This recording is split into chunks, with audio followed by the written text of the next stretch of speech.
Hello dear students, welcome to SNS school of engineering and welcome to पैडवॉक। Hope कि आप सब लोग अच्छे होंगे और अगर आप गेट 2024 और 25 को टारगेट कर रहे हैं तो आपने अपनी प्रिपरेशन भी शुरू कर दी होगी। तो उस प्रिपरेशन में आपकी हेल्प के लिए यहाँ पर एसएनएस स्कूल ऑफ इंजीनियरिंग आज से आपके लिए शुरू कर रहे हैं comprehensive course of control systems. एक कंप्लीट कोर्स जो कि पूरा कवर करेगा आपके गेट एंड डीएससी के कंप्लीट सिलेबस को। इवन आप पीएसयूज के एग्जाम देने जाते हैं या स्टेट लेवल इंजीनियरिंग एग्जाम्स हैं कोई भी, उन सब में जहाँ पर भी डबल ईसीआईएन ब्रांच है, डेफिनेटली कंट्रोल सिस्टम एक बहुत ही इंपॉर्टेंट सब्जेक्ट है और उस पूरे सिलेबस को यहाँ पर कवर किया जाएगा। नंबर ऑफ क्वेश्चंस आपको प्रैक्टिस करवाए जाएंगे और ऑनलाइन टेस्ट सीरीज भी फ्री में आप अवेल कर सकते हैं पैडवॉक ऐप अगर आप डाउनलोड कर लेते हैं प्ले स्टोर से। तो चलिए हम शुरू करते हैं सब्जेक्ट को। आज सबसे पहले यहाँ पर मैं एक बार ब्रीफ में यहाँ पर हम डिस्कस करेंगे सिलेबस ओवरव्यू, हम क्या चीज़ें पढ़ने वाले हैं, किस फॉर्म में हम पढ़ने वाले हैं, और उसके बाद हम अपने सब्जेक्ट को भी शुरू कर लेंगे। तो देखिए, कंट्रोल सिस्टम एक ऐसा सब्जेक्ट है जो बहुत ही स्कोरिंग माना जाता है, क्योंकि अगर आपके अच्छे कॉन्सेप्ट्स हैं तो कंट्रोल के क्वेश्चंस डेफिनेटली कन्वर्ट हो जाएंगे, 100% आप सॉल्व कर लेंगे। तो और अगर आप वेटेज भी देखें तो अच्छा खासा वेटेज है। जैसे अभी बार का एग्जाम भी है आपका, बार के एग्जाम में आप देखें तो 8 to 9 क्वेश्चंस आपको कंट्रोल सिस्टम से देखने को मिलेंगे। तो बहुत ही इंपॉर्टेंट सब्जेक्ट है, इंटरेस्टिंग सब्जेक्ट है और स्कोरिंग सब्जेक्ट है। तो चलिए हम शुरू करते हैं अपना सब्जेक्ट कंट्रोल सिस्टम। तो देखिए, जैसे कंट्रोल सिस्टम की अगर हम बात करें तो चलिए सबसे पहले हम डिस्कस कर लेते हैं इसके सिलेबस ओवरव्यू को, क्या क्या चीज़ें हम यहाँ पर डिस्कस करने वाले हैं। तो सिलेबस ओवरव्यू में हम अपने सिलेबस को किस तरह से कंप्लीट करेंगे उसको मैंने 5 पार्ट्स में हमने डिवाइड कर दिया है। तो जो पार्ट 1 हम यहाँ पर डिस्कस करेंगे अपना, वो होगा first introduction to control system. Introduction to control system, systems क्या होते हैं, कंट्रोल सिस्टम्स क्या होते हैं, इनका क्या क्लासिफिकेशन है। वैसे देखिए, क्लासिफिकेशन की बहुत ज़्यादा बात हम यहाँ पर कंट्रोल सिस्टम के इस कॉम्प्रिहेंसिव कोर्स में नहीं करेंगे, क्योंकि पैरेलली हम सिग्नल्स का भी कोर्स बहुत जल्दी आपके लिए यहाँ पर यूट्यूब पे लॉन्च होने वाला है। तो कॉम्प्रिहेंसिव कोर्स जो सिग्नल्स का होगा उसमें हम डिटेल में डिस्कशन करेंगे कि सिस्टम्स का क्लासिफिकेशन हम कैसे करते हैं। फिर भी यहाँ पर मैं आपको थोड़ा बहुत आइडिया दूंगा। तो ये सभी चीज़ें आप इंट्रोडक्शन टू कंट्रोल सिस्टम्स में डिफाइन करेंगे। इसके बाद आप देखेंगे कि सिस्टम को मैथमेटिकली रिप्रेजेंट करने के लिए आप यूज़ करते हैं मैथमेटिकल मॉडल्स, जिसको कि आप जानते हैं ट्रांसफर फंक्शन के नाम से। तो हम यहीं पर देखेंगे next topic, that will be concept of transfer function. Transfer function, जिसको कि मैंने और आपसे कहा कि ट्रांसफर फंक्शन को मैथमेटिकल मॉडल्स भी कहते हैं। तो यहाँ पर ट्रांसफर फंक्शन के कॉन्सेप्ट को समझने के बाद हम देखेंगे कि हम इलेक्ट्रिकल सिस्टम्स को मैथमेटिकली कैसे रिप्रेजेंट कर सकते हैं, मैकेनिकल सिस्टम्स को मैथमेटिकली कैसे रिप्रेजेंट कर सकते हैं। तो यहाँ पर जो हमारा नेक्स्ट टॉपिक होगा वो होगा mathematical models of electrical and mechanical systems.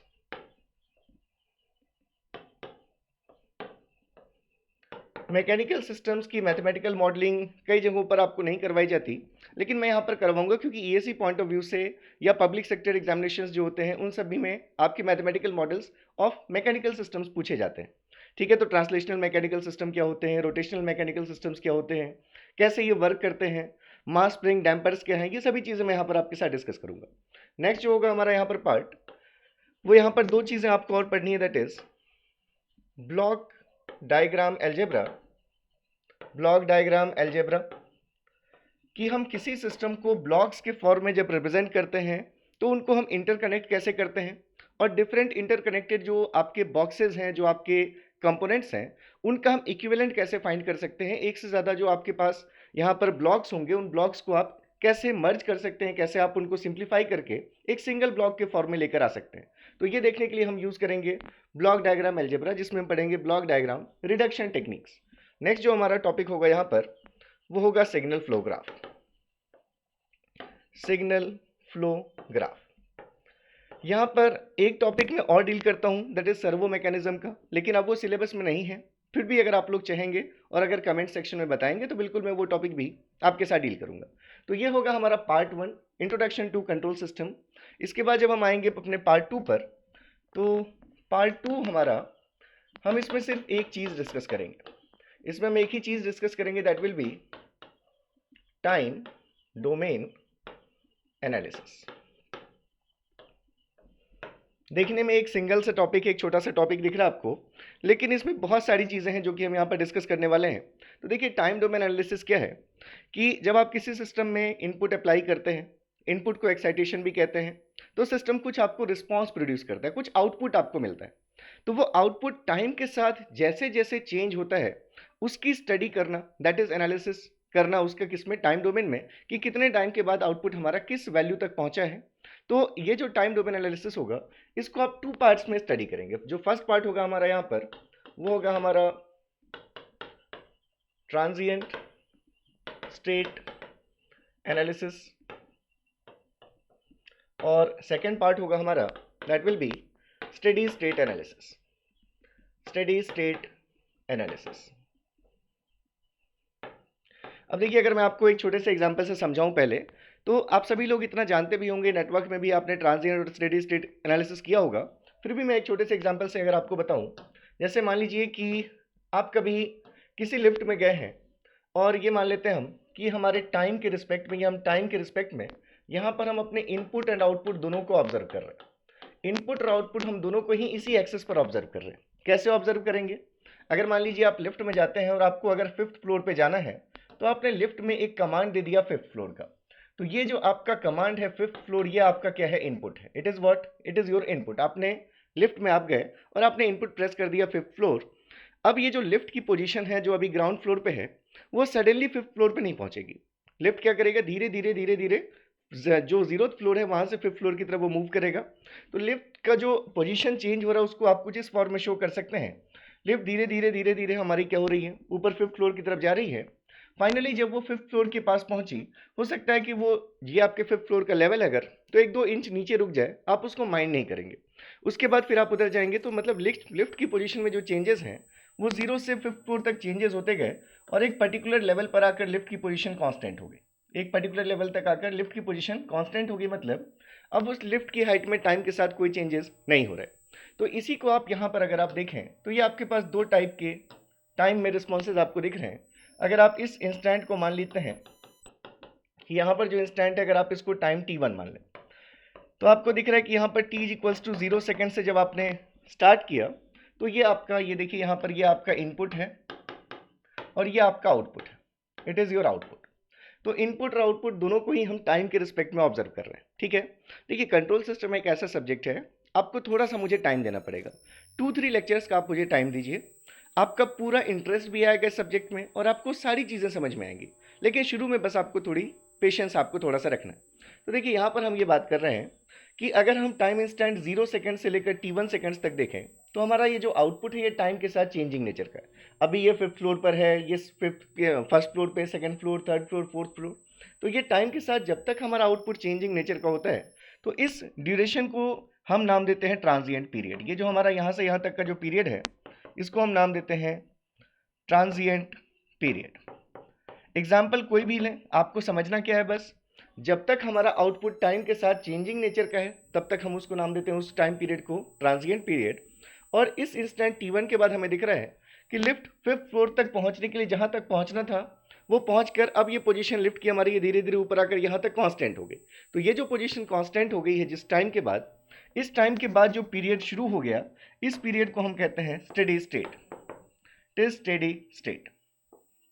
तो ये हमारा ट्रांजिएंट स्टेट में है अभी आउटपुट, और फिर ये हमारा स्टेडी स्टेट, जब आउटपुट में टाइम के साथ कोई वेरिएशन नहीं है, जब आउटपुट कांस्टेंट हो गया, तो इसको आप कहते हैं स्टेडी स्टेट। तो जब हम बात करेंगे ट्रांजिएंट स्टेट एनालिसिस की, तो हम बात करेंगे इस टाइम में कि आउटपुट हमारा किस टाइम पर कहाँ तक पहुंचा, ये देखना, ये हमारा काम होगा किसमें? ट्रांजिएंट स्टेट एनालिसिस में। और जब स्टेडी स्टेट शुरू हो गया, जब ट्रांजिएंट स्टेट एंड हो गया और स्टेडी स्टेट शुरू हो गया, उस कंडीशन में हमारा इनपुट 5th फ्लोर था। डिजायर्ड क्या था? आप ये चाहते थे कि लिफ्ट पूरा इस जो लेवल है इसको टच करे। हो सकता है वो उससे कुछ नीचे रुक गई है लिफ्ट।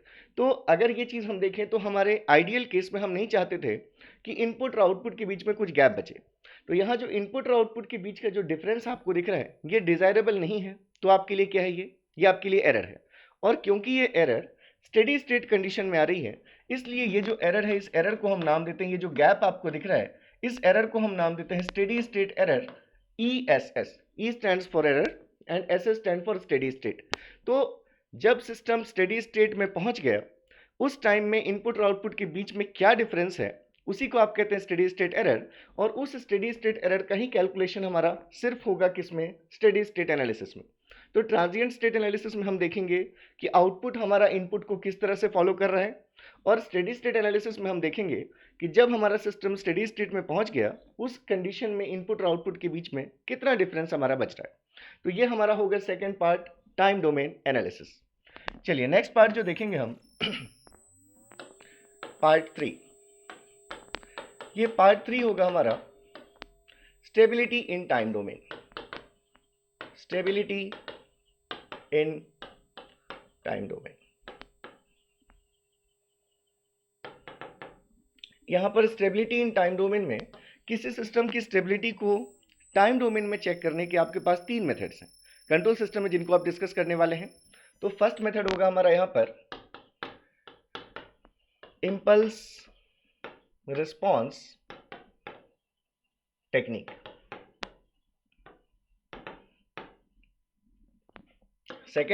जो सेकंड होगा हमारा वो होगा राउथ्स हर्विट्ज क्राइटेरिया। और थर्ड यहां पर हम यूज करेंगे root locus technique. Root locus technique. तो ये 3 मेथड्स आप यूज करते हैं जब आपको सिस्टम की स्टेबिलिटी देखनी होती है, किसमें, टाइम डोमेन में। इसी टॉपिक में, इसी पार्ट में हम और भी चीजें डिस्कस करेंगे, जिसमें हम यहां पर डिस्कस करेंगे दैट इज इंट्रोडक्शन टू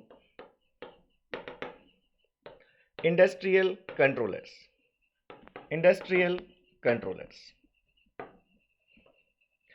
ठीक है, तो देखिए एक चीज मैंने आपको पहले भी बता दी थी, यहां पर हम जो भी लेक्चर्स करेंगे आपको उनके पूरे पीडीएफ नोट्स मिल जाएंगे पैडवॉक का जो टेलीग्राम चैनल है। तो अगर आपने चैनल सब्सक्राइब नहीं किया, अगर मतलब चैनल ज्वाइन नहीं किया ग्रुप को, टेलीग्राम ग्रुप को, तो डिस्क्रिप्शन में आपको सारी लिंक्स मिल जाएंगी। डिस्क्रिप्शन में आपको पैडवॉक ऐप की भी लिंक मिल जाएगी, जिस पर आप फ्री टेस्ट सीरीज के लिए आ सकते हैं। डिस्क्रिप्शन में आपको टेलीग्राम की लिंक भी मिल जाएगी, जिसको जरूर आप ज्वाइन कर लीजिएगा। सारे पीडीएफ्स वहां से आपको मिल जाया करेंगे। उसके अलावा डिस्क्रिप्शन में आपको स्टोर की भी लिंक है, क्योंकि मैंने जैसे आपको बताया यूट्यूब के जो कुछ डिसएडवांटेजेस हैं वो ये हैं, हमें टाइम यहाँ पर ज़्यादा लगेगा कंप्लीट करने में, क्योंकि हम 1 आवर से लेक्चर्स अगर लेंगे तो भी हमें 100 लेक्चर्स चाहिए। ठीक है, तो टाइम आपको थोड़ा सा मैनेज करना पड़ेगा। नंबर ऑफ क्वेश्चंस बहुत ज़्यादा हम यहाँ पर नहीं कर पाएंगे। तो ये सभी कुछ एडवांटेजेस हैं, और इसलिए मैंने जो आपकी फीस रखी है, अगर आप देखें तो जो पेड कोर्स है सिर्फ 2000 रुपीज़ में गेट एंड DSC का क्रैश कोर्स, जो आपका क्रैकर कोर्स अवेलेबल है, जिसमें 8 सब्जेक्ट्स को हम पूरा डिटेल में डिस्कस करेंगे विथ मोर देन 7000 क्वेश्चंस। तो बिल्कुल आप उस कोर्स को ऑप्ट कर सकते हैं, खास करके अगर आप ऐसे स्टूडेंट हैं जो ऑलरेडी कहीं से पहले प्रिपरेशन कर चुके हैं, और अब अगर आप ज़्यादा इन्वेस्ट नहीं कर सकते लेकिन आपको प्रैक्टिस भी ज़रूरी है, आपका रिवीजन भी ज़रूरी है, तो फिर तो आपको करना ही चाहिए ये कोर्स। तो उसकी लिंक भी आपको, स्टोर की लिंक भी आपको डिस्क्रिप्शन में मिल जाएगी। तो ये हमारा थर्ड जो होगा पार्ट, उसमें हम ये चीज़ें डिस्कस करेंगे। इसके बाद फोर्थ जो पार्ट होगा हमारा, वो होगा स्टेबिलिटी इन फ्रीक्वेंसी डोमेन। तो यहाँ पर हमारा पार्ट 4 होगा, पार्ट 4 फ्रीक्वेंसी रिस्पॉन्स एनालिसिस। तो फ्रीक्वेंसी रिस्पॉन्स एनालिसिस के लिए हम कुछ फ्रीक्वेंसी रिस्पॉन्स प्लॉट्स बनाएंगे। तो यहां पर हम देखेंगे फ्रीक्वेंसी रिस्पॉन्स प्लॉट्स में फर्स्ट प्लॉट होगा हमारा पोलर प्लॉट, सेकंड प्लॉट होगा हमारा बोडे प्लॉट, सेकंड पोलर का ही एक्सटेंशन पहले हम देखेंगे नाइक्विस्ट प्लॉट, और फिर उसके बाद थर्ड पार्ट हमारा होगा बोर्ड प्लॉट। और यहीं पर एक चीज हम और देखेंगे, that will be constant M and N circles. Constant M and N circles. तो ये चीजें हम डिस्कस करेंगे, देखेंगे हम कि कैसे हम पोलर प्लॉट बनाते हैं। जब आप पोलर प्लॉट या कोई फ्रीक्वेंसी रिस्पांस प्लॉट्स पढ़ेंगे तो क्या बेसिक्स हैं, पोलर कोऑर्डिनेट्स में हम कैसे पॉइंट्स को लोकेट करते हैं, ये सभी चीज़ें यहाँ पर मैं आपके साथ डिस्कस करूंगा। नंबर ऑफ क्वेश्चंस हम प्रैक्टिस करेंगे। और नाइक्विस्ट प्लॉट या बॉडी प्लॉट, इन सब से कभी अगर आपको टेंशन होती थी, अगर आपने पहले पढ़ाई कर रखी है तो बिल्कुल आप निश्चिंत रहिएगा, सारे टॉपिक्स आपके बिल्कुल क्लियर हो जाएंगे।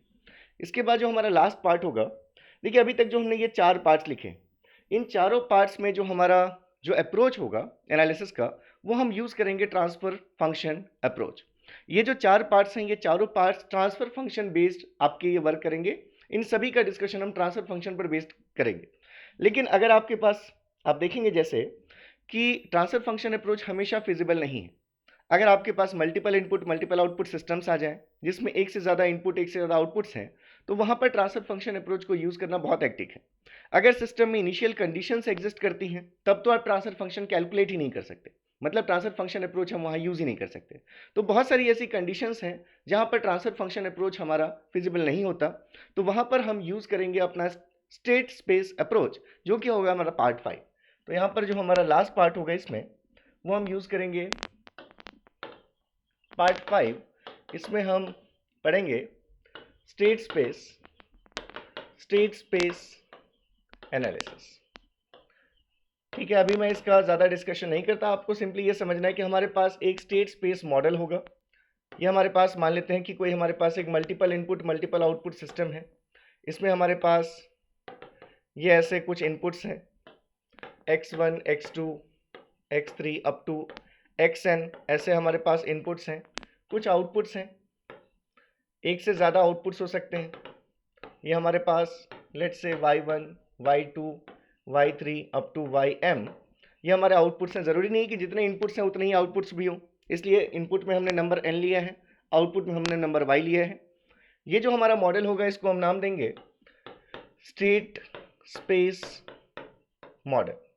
और इस सिस्टम के एनालिसिस के लिए हमें रिक्वायरमेंट होगी कुछ स्टेट वेरिएबल्स की। यहाँ पर मैं लिख देता हूँ u1 u2 u3। ये क्या है हमारे, these are state variables, these are state variables. तो स्टेट वेरिएबल्स क्या होते हैं ये हम देखेंगे। जैसे मान लीजिए एक एग्जांपल अगर मैं आपको दूं, जैसे मान लीजिए कि कभी कोई क्रिकेट मैच चल रहा है, अगर आप मैच में अचानक बीच में आए और आपने पूछा कि स्कोर क्या हुआ है, तो अगर उस बॉल पर जब आप आए हैं, उस बॉल पर मान लीजिए 2 रन्स बने, किसी ने अगर आपसे बोल दिया 2 रन्स, तो ये स्कोर आपके लिए किसी काम का नहीं। इस बॉल पर क्या स्कोर बना आपने वो नहीं पूछा था, आपने स्कोर जब पूछा था तो आपका मतलब था पूछने का कि क्या स्टेट चल रहा है अभी, अभी आपकी जो टीम है। तो फिर आपको ऐसी इंफॉर्मेशन चाहिए थी कि अभी ये 2 रन्स जो बने इस बॉल पर, इसको मिलाकर हमारा टोटल स्कोर हो गया 322 runs for the loss of 6 wickets in 46.3 overs. तो इस तरह से पूरी चीज़ें आपको बतानी पड़ेंगी।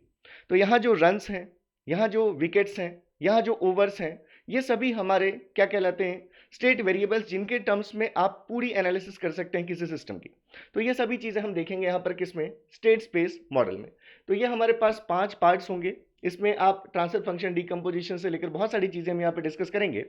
तो ओवरऑल अगर आप देखें तो यही 5 चीज़ें हमें कंट्रोल सिस्टम में पढ़नी होती हैं, और आपको बिल्कुल यहाँ पर मज़ा आने वाला है कंट्रोल सिस्टम्स में।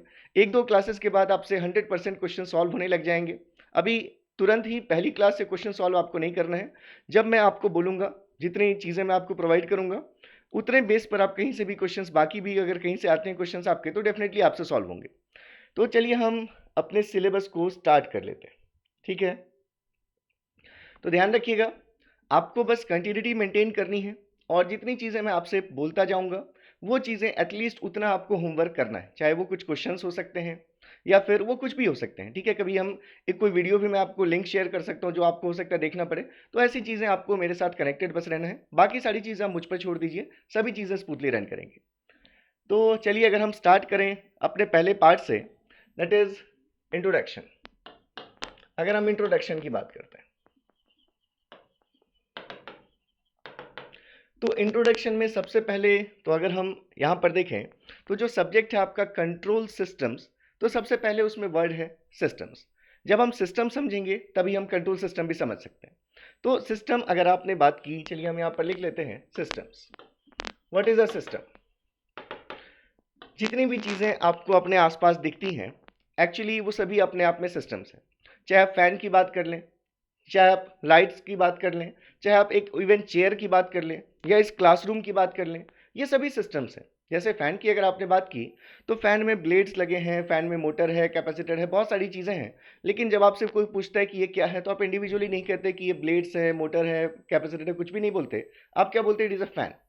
तो सिस्टम्स का मतलब ये होता है, system is interconnection of different physical components which acts together as an entire unit to perform certain objective। देखिए पहले मैं लिख देता हूँ, क्योंकि कुछ स्टूडेंट हो सकता है कि थोड़ा सा नोट्स भी चाहते हो, तो मैं यहाँ पर कुछ चीज़ें आपको थ्योरी में लिखते चलूंगा, और ये पूरा पीडीएफ आपके पास अवेलेबल होगा, आप इसको कैसे भी कॉपी कर सकते हैं। तो सिस्टम हम इसको लिख सकते हैं, it is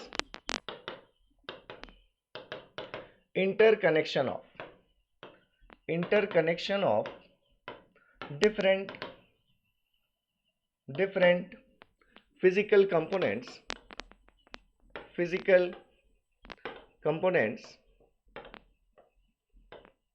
which acts together as an entire unit to perform certain objective। क्या लिखा हमने? It is interconnection of different physical components. जैसे कि अगर आपने फैन की बात की तो उसमें देखा आपने बहुत सारे फिजिकल कंपोनेंट्स लगे हुए हैं जिनसे मिलकर के टोटल आपका वो फैन बन रहा है, ठीक है। तो it is the interconnection of different physical components which acts together, जो सभी एक साथ मिलकर काम करते हैं। कैसे काम करते हैं? जो सभी एक साथ मिलकर काम करते हैं एज एन एंटायर यूनिट। आप इसको एंटिटी भी कह सकते हैं कि एक एंटिटी की तरह काम करते हैं। क्यों काम करते हैं? टू परफॉर्म सर्टेन ऑब्जेक्टिव, जो हमें उससे जो कुछ ऑब्जेक्टिव परफॉर्म करवाना होता है। जैसे फैन से हमें हवा चाहिए या फिर लाइट से आपको रोशनी चाहिए, तो लाइट में एक बल्ब भी आप बनाते हैं तो उसमें फिलामेंट से लेकर के शीशे का जो उसका आउटर कवर है उससे लेकर बहुत सारी चीज़ें होती हैं, लेकिन सभी एक साथ मिलकर जब काम करते हैं तो एक यूनिट की तरह काम करते हैं और उसका एक पर्टिकुलर ऑब्जेक्टिव परफॉर्म होता है उससे, जैसे बल्ब से आपको लाइट मिलती है। तो ये आप समझ सकते हैं, इसके बहुत सारे डिफरेंट अलग अलग एग्जाम्पल्स हैं, अलग अलग डेफिनेशंस हैं। जब हम सिग्नल्स एंड सिस्टम सब्जेक्ट पढ़ेंगे तो वहाँ पर मैं सिस्टम को थोड़ा अलग तरीके से डिफाइन करूंगा, ठीक है। तो अलग अलग सब्जेक्ट्स के अकॉर्डिंग अलग अलग डेफिनेशंस होती हैं, मीनिंग हर जगह सेम है। तो आप ये समझ सकते हैं, इसलिए मैंने आपसे कहा कि जितनी भी चीज़ें आपको अपने आसपास दिख रही हैं, अपने आप में वो सभी चीज़ें एक सिस्टम है। यहाँ पर जैसे हमने कहा कि ये क्लासरूम भी एक सिस्टम है, यहाँ पर ये बोर्ड लगा है, ये हाथ में मेरे पेन है, ये लाइट्स लगी हैं, कैमरा लगा है, सिस्टम लगा है, तो ये सभी चीज़ के मिल करके एक सिस्टम को फॉर्म कर रही है, जिसका ऑब्जेक्टिव क्या है? यहाँ पर हमारी पढ़ाई होनी चाहिए। तो ये तो बात हो गई सिस्टम्स की। अब अगर हम इसमें वर्ड ऐड कर देते हैं कंट्रोल, तो what is a control system? तो अगर हमसे पूछा जाए व्हाट इज कंट्रोल सिस्टम, तो क्या कहेंगे हम? अगर हम यहीं पर अब बात करें कंट्रोल सिस्टम की, तो देखिए यहां पर मैं इसमें लिख रहा हूं it is a system. It is a system. Control system भी क्या है? अपने आप में एक सिस्टम है। सिस्टम है मतलब ये पूरी चीज तो इसके लिए भी वैलिड है, ये भी एक सिस्टम है मतलब ये भी डिफरेंट फिजिकल कंपोनेंट्स का क्या होगा? कनेक्ट कॉम्बिनेशन हो। तो control system it is a system which is used, it is a system which is used to control itself or some other system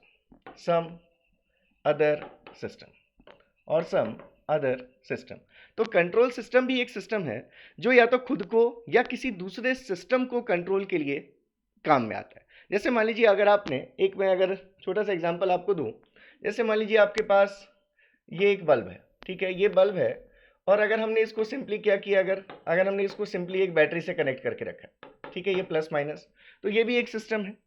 और अगर आपको इसी को एक कंट्रोल सिस्टम बनाना होगा तो अगर हम इसी बल्ब में क्या करें, अगर हम इसी बल्ब में इसको डायरेक्टली बैटरी से कनेक्ट नहीं करके अगर हमने पहले यहाँ पर एक स्विच ले लिया और अगर हमने इसको एक स्विच के थ्रू इस बैटरी से कनेक्ट कर दिया, तो अब हम इस बल्ब को के एक्शन को जलना या बुझना इसको हम इस स्विच के थ्रू कंट्रोल कर सकते हैं। तो without switch it is a system and with switch it is a control system. जैसे ये क्लासरूम थी, जब तक टीचर्स नहीं है, जैसे आप ऑफलाइन क्लास में जाते होंगे तो जब तक टीचर्स नहीं है सारे स्टूडेंट्स मिलते हैं, आपस में बात करते रहते हैं, तब भी वो एक क्लासरूम एक सिस्टम है। लेकिन जब कोई फैकल्टी अंदर आ जाते हैं तो वो क्लासरूम कैसी बन जाती है? वो एक कंट्रोल सिस्टम बन जाती है। आपकी जो फैकल्टी है वो आपको कंट्रोल करेंगे, क्लास को कंट्रोल करेंगे। तो इस तरह से सिस्टम में जब कोई कंट्रोल एलिमेंट जुड़ जाए तो वहाँ पर वो सिस्टम फिर क्या बन जाएगा? वो एक कंट्रोल सिस्टम बन जाएगा। तो देखिए यहाँ पर मैंने जैसे आपसे बात की कि यहाँ पर हमें इंट्रोडक्शन में ही क्लासिफिकेशन की बात करनी चाहिए थी। जैसे अगर हम पूछते टाइम वेरिएंट इनवेरिएंट सिस्टम्स क्या होते हैं, तो हमारा एक सिंपल सा वहाँ पर स्टेटमेंट होता कि जिस सिस्टम के पैरामीटर्स टाइम के फंक्शन हो उस सिस्टम को आप टाइम वेरिएंट सिस्टम कहते हैं। जिस सिस्टम के सिस्टम पैरामीटर्स टाइम से इंडिपेंडेंट हो उनको आप टाइम इनवेरिएंट सिस्टम कहते हैं। जैसे मान लीजिए कि आप किसी रॉकेट की बात कर रहे हैं, ठीक है। तो रॉकेट जब आप बनाते हैं तो किसी रॉकेट का अपना जो मास है वो उसके लिए उस सिस्टम का एक पैरामीटर है। लेकिन जब आप रॉकेट को लॉन्च करते हैं तो जैसे जैसे वो अर्थ के ऑर्बिट से निकलता है, जैसे जैसे वो ग्रेविटेशन जो अर्थ की फील्ड से दूर जाता जाता है, वैसे वैसे उस पर ग्रेविटेशन का इफेक्ट कम होता जाएगा। ग्रेविटेशन का इफेक्ट कम हो रहा है तो उसका मास वहाँ पर डिक्रीज कर रहा है। तो टाइम के साथ सिस्टम पैरामीटर जो था उस रॉकेट का मास वो चेंज हो रहा है। इसका मतलब कि वो जो रॉकेट है उसको हम किस फॉर्म में लिख सकते हैं, उसको हम क्या कह सकते हैं, it is a time variant system.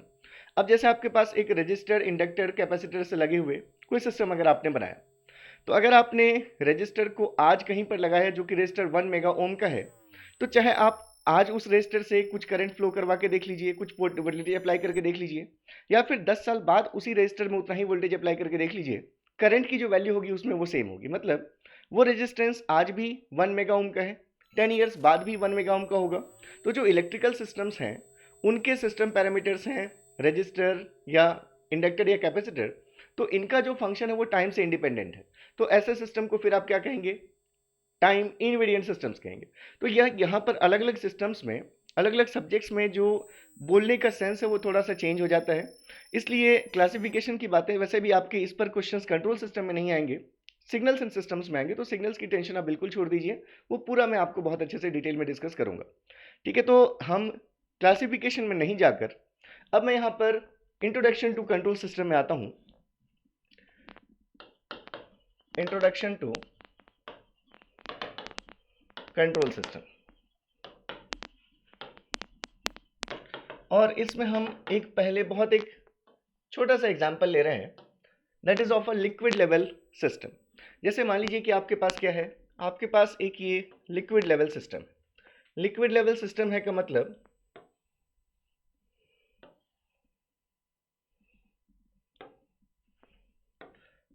मैं एक बार बना लूं फिर मैं आपको समझा रहा हूं। देखिए यहाँ पर आपके पास ये कोई टैंक है, ठीक है। इस टैंक में यहाँ से आप इनलेट कर सकते हैं लिक्विड को, इनलेट, और यहाँ से क्या होगा, यहाँ से लिक्विड आउटलेट होगा। वो डिपेंड करता है कि यहाँ पर आपने इस आउटलेट के लिए आपने स्पेस दिया है या नहीं। तो इस स्पेस को कंट्रोल करने के लिए हमारे पास है ये कंट्रोल एलिमेंट। ये क्या हमारा, इट इज वाल्व, और we can say it is a control element. ये हमारा क्या, इट इज कंट्रोल एलिमेंट। तो देखिए हमारे पास एक लिक्विड लेवल सिस्टम है जिसमें हम यहाँ से लिक्विड इनलेट करेंगे, यहाँ से लिक्विड डालेंगे, और हमें इस हमारा जो ऑब्जेक्टिव है, हम ये चाहते हैं कि अपने इस लिक्विड लेवल सिस्टम में हम इस टैंक में जो हमारा लिक्विड है, हम उस लिक्विड को लेट से हम इस हाइट तक हम भरना चाहते हैं। हम लिक्विड को इस हाइट तक भरना चाहते हैं। इस हाइट को हमने नाम दे दिया, लेट से इट इज एच, ठीक है। अब हम यहाँ से इनलेट करते जा रहे हैं, यहाँ पर हमारा लिक्विड लेवल बढ़ता जा रहा है। लेट से अभी हमारा लिक्विड लेवल इतना है, ठीक है। तो अब हमारा ऑब्जेक्टिव क्या है कि हम चाहते हैं इस लिक्विड लेवल सिस्टम में, इस टैंक में, हम लिक्विड की हाइट को इस एच लेवल तक बढ़े। अब ये हमारा लिक्विड लेवल अभी कहाँ पहुंचा और कैसे एच तक बढ़ेगा, तो वही हम ये कंट्रोल सिस्टम के एग्जांपल में यहाँ पर देखने वाले हैं। तो अगर मान लीजिए कि आपने यहाँ पर इस ऑपरेशन को फुलफिल करने के लिए, इस ऑब्जेक्टिव को अचीव करने के लिए आपने यहाँ ले रखा है एक ऑटोमेटिक कंट्रोलर। सबसे इंपॉर्टेंट ब्लॉक है ये आपके कंट्रोल सिस्टम का, that is it is automatic controller. अब इस ऑटोमेटिक कंट्रोलर में जो इनपुट आता है वो दो चीज़ों का कंपैरिजन आता है। यहाँ पर आप इस इनपुट ऑटोमेटिक कंट्रोलर में एक आप यहाँ पर इसको एक वैल्यू देकर रखते हैं, इट इज इनपुट और सेट पॉइंट। इनपुट और सेट पॉइंट जो कि इस केस में है आपकी desired height, desired height H. आपने लिखा था कि हमें एच लेवल तक लिक्विड को मेंटेन करना है, एच लेवल तक, एच हाइट तक।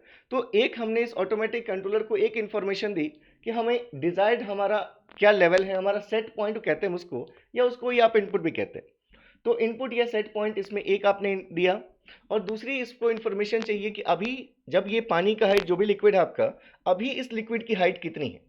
तो अभी ये हाइट कितनी है ये बताने के लिए यहाँ पर आपने यूज किया है एक लेवल ट्रांसड्यूसर। ये क्या आपका, इट इज लेवल ट्रांसड्यूसर। अभी ये बता रहा है कि अभी लिक्विड की हाइट कितनी। तो ये दोनों इंफॉर्मेशंस आपने इस ऑटोमेटिक कंट्रोलर को दी। इस ऑटोमेटिक कंट्रोलर को क्या क्या इंफॉर्मेशन दी आपने, देखिए आपका प्रोसीजर मैं आपको फिर से एक बार एक्सप्लेन कर देता हूं। इस हमारे पास एक टैंक है, हम चाहते हैं कि इस टैंक में हम इस H लेवल तक हम लिक्विड को भरें। इसको अचीव करने के लिए हमने यहाँ पर क्या क्या लगा रखा है, यहाँ पर हमने एक वॉल्व लगा रखा है कंट्रोल एलिमेंट, कि जब ये लेवल H तक पहुँच जाए तो हम इस वॉल्व को खोल देंगे, जिससे कि जितना इनलेट हो उतना ही पानी आउटलेट होता रहे, जिससे कि हमारी हाइट लिक्विड की इस H लेवल तक मेंटेन रहे। और इस ऑब्जेक्टिव को अचीव करने के लिए हमने यूज़ किया ये ऑटोमेटिक कंट्रोलर। तो इस ऑटोमेटिक कंट्रोलर में आपने दो इंफॉर्मेशंस दी हैं कि आपकी इनपुट या आपका सेट पॉइंट क्या है, जो कि इस केस में आपको क्या दिख रहा है, हमें H लेवल तक हाइट को मेंटेन करना है, तो हमने H यहाँ पर एक इनपुट में दिया। और दूसरी इंफॉर्मेशन इस कंट्रोलर को हमने दी कि अभी जब इनलेट होता जा रहा है लिक्विड, तो अभी की जो प्रेजेंट हाइट है वो कितनी है, वो ये लेवल ट्रांसड्यूसर के थ्रू हमने ये इंफॉर्मेशन यहाँ कंट्रोलर को दी। ये इन दोनों को कंपेयर करेगा कि जो हमें इनपुट चाहिए जिस हाइट तक और अभी जो हाइट है, उन दोनों को कंपेयर करके ये डिसीजन लेगा और उसके अकॉर्डिंग ये एक्शन लेगा किस पर, इस कंट्रोल एलिमेंट पर। ये कंट्रोलर, ऑटोमेटिक कंट्रोलर, ये कंट्रोल करेगा इस कंट्रोल एलिमेंट को।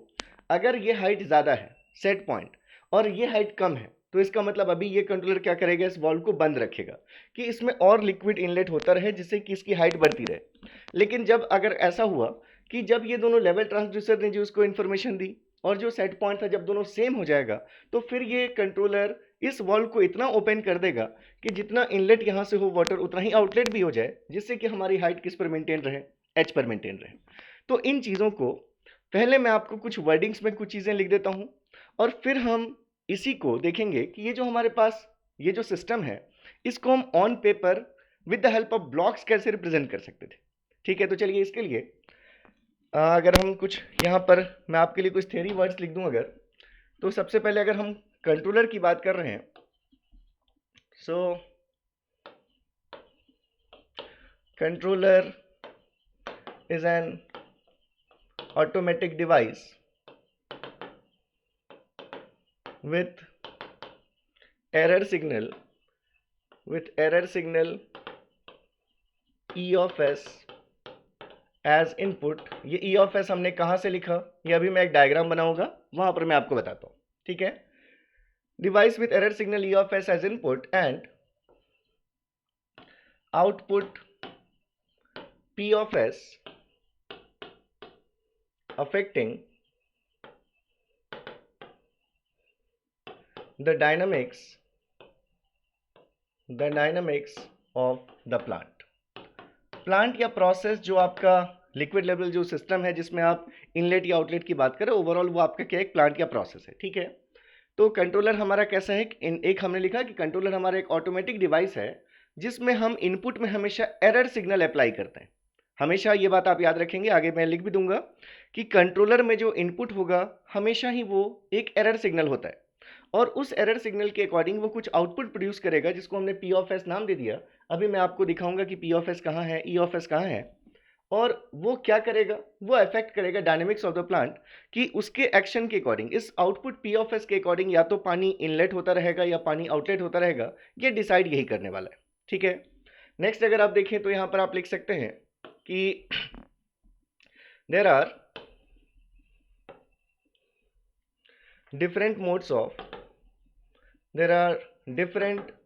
of controller actions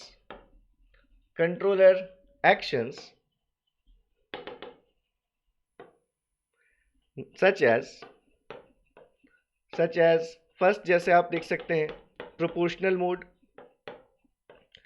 ये कंट्रोलर को हम बहुत बाद में डिस्कस करेंगे, कंट्रोलर जो हमारा टॉपिक होगा वो एक बहुत बाद का टॉपिक होगा, लेकिन जब हम कंट्रोल सिस्टम की बात करते हैं तो without controller there is no control system. तो हमें थोड़ा सा यहाँ पर बेसिक देखना पड़ेगा, और ये जो मैंने एग्जांपल लिया है ये एग्जांपल इसलिए लिया मैंने कि इस एग्जांपल के थ्रू आपको ये भी समझ में आए कि हमारे पास जो भी सिस्टम है उसको हम ऑन पेपर कैसे रिप्रेजेंट करते हैं, और इसी एग्जांपल से आपको ट्रांसफर फंक्शन के भी कॉन्सेप्ट की तरफ मैं ले जाऊंगा। इसी एग्जांपल के थ्रू मैं आपको कंट्रोल कैनोनिकल फॉर्म क्या होते हैं, open loop, close loop systems क्या होते हैं, ये सभी डिस्कशन हम इस एक एग्जांपल के थ्रू कर लेंगे, तो इसलिए आपको थोड़ा सा टाइम देना है। तो देखिए यहाँ पर हमने लिखा कि जो कंट्रोलर है वो डिफरेंट मोड्स होते हैं उसके कंट्रोलर एक्शंस के, जैसे एक मोड है हमारा प्रोपोर्शनल मोड, सेकंड एक मोड होगा हमारा इंटीग्रल मोड, थर्ड होगा हमारा डेरिवेटिव मोड,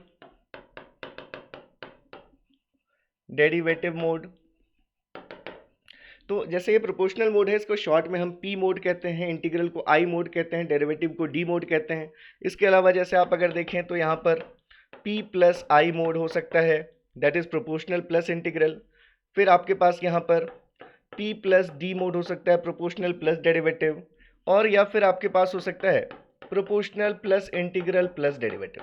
तो अलग अलग मोड्स होते हैं कंट्रोलर एक्शन के, ये सब हम बाद में डिस्कस करेंगे, ठीक है। तो यहाँ पर जैसे क्लासिफिकेशन ही आप करते हैं जब कंट्रोल सिस्टम का, तो अलग अलग बेसिस पर हम क्लासिफाई करते हैं सिस्टम्स को।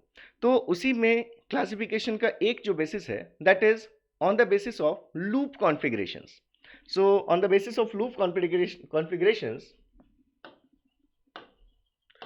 on the basis of loop configuration,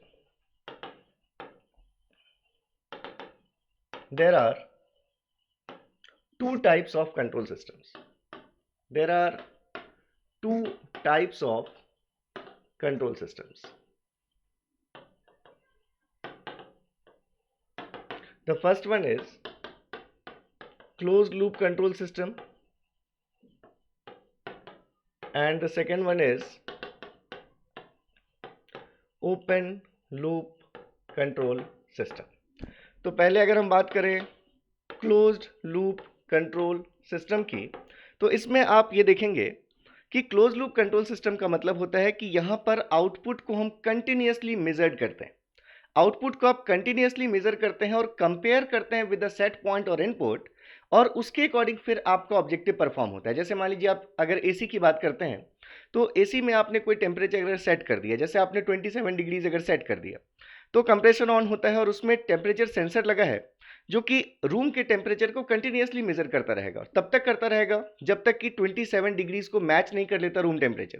तो यहाँ पर आपका जितने भी क्लोज लूप सिस्टम्स होंगे उनके लिए क्या होगा, आप लिख सकते हैं close loop control system output is continuously measured and compared with the input or set point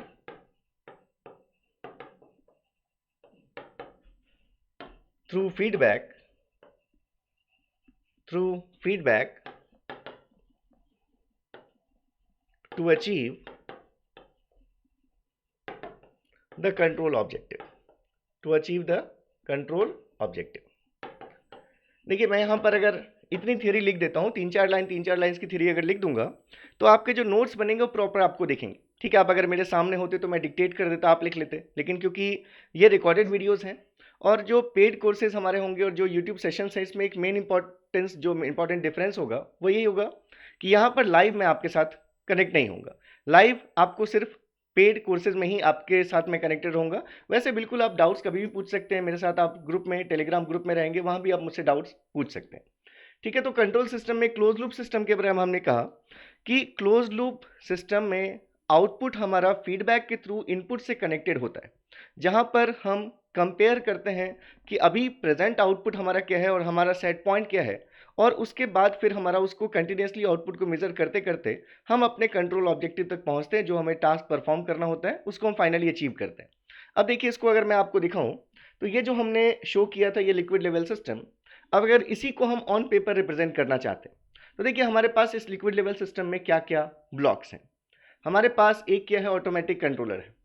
इस ऑटोमेटिक कंट्रोलर को एक्शन किस पर लेना है, ये जो भी एक्शन लेगा वो एक्शन लेगा कंट्रोल एलिमेंट पर, मतलब जो वॉल्व है जिसको बंद रखने से पानी इनलेट होता रहेगा, खोल देने से पानी आउटलेट होता रहेगा।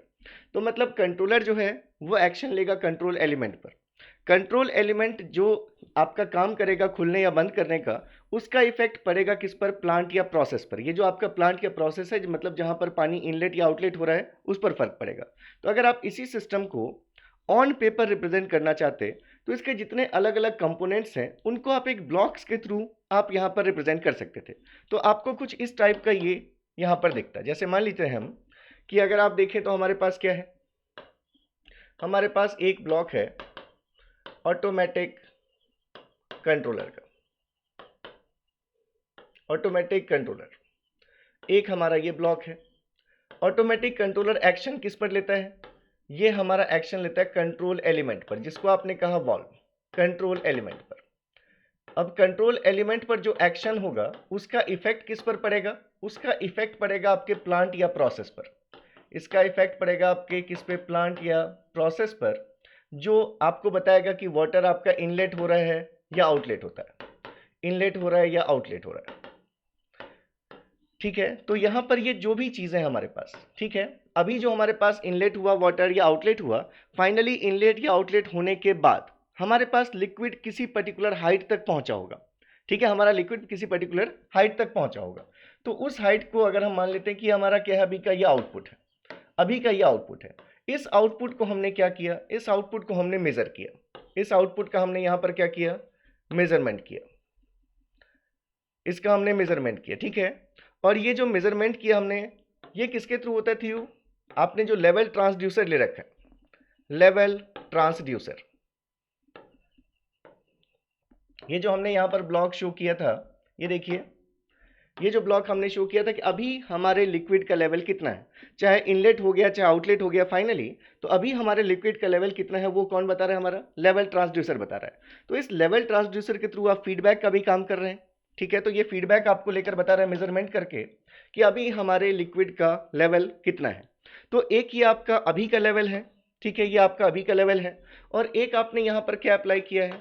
इनपुट और सेट पॉइंट, इनपुट और सेट पॉइंट, जिसको कि आपने और क्या कहा? Desired height, desired height h। ठीक है, तो एक आपने दिया इनपुट या सेट पॉइंट, यहां पर आपने एक कंपैरेटर लिया है। ठीक है, यहां पर अगर मान लीजिए कि इसको आपने प्लस और इसको आपने माइनस शो कर दिया। ठीक है, तो अब देखिए यहां पर क्या हो रहा है, मान लेते हैं कि इसको, ये जो इनपुट या डिजायर्ड जो हाइट है हमारी, जो h है, इस इनपुट को नॉर्मली हम जब टाइम डोमेन में रिप्रेजेंट करते हैं तो कंट्रोल सिस्टम में इनपुट को, क्योंकि फंक्शन ऑफ टाइम होगा आपका इनपुट, तो r ऑफ t से, और उसी को फ्रीक्वेंसी डोमेन में जब हम लैप्लास डोमेन में रिप्रेजेंट करते हैं तो उसको हम r ऑफ s से हम रिप्रेजेंट करते हैं। तो इनपुट को नॉर्मली आप r ऑफ s से रिप्रेजेंट करेंगे, और ये जो आउटपुट है इसको नॉर्मली आप कंट्रोल सिस्टम में c ऑफ s से रिप्रेजेंट करते हैं। ठीक है, तो अब देखिए ये r ऑफ s है, यहाँ पर ये कुछ मेजरमेंट हुआ, हमारा जो अभी का जो आउटपुट है CS, इसको लेवल ट्रांसड्यूसर के थ्रू हमने मेजर किया।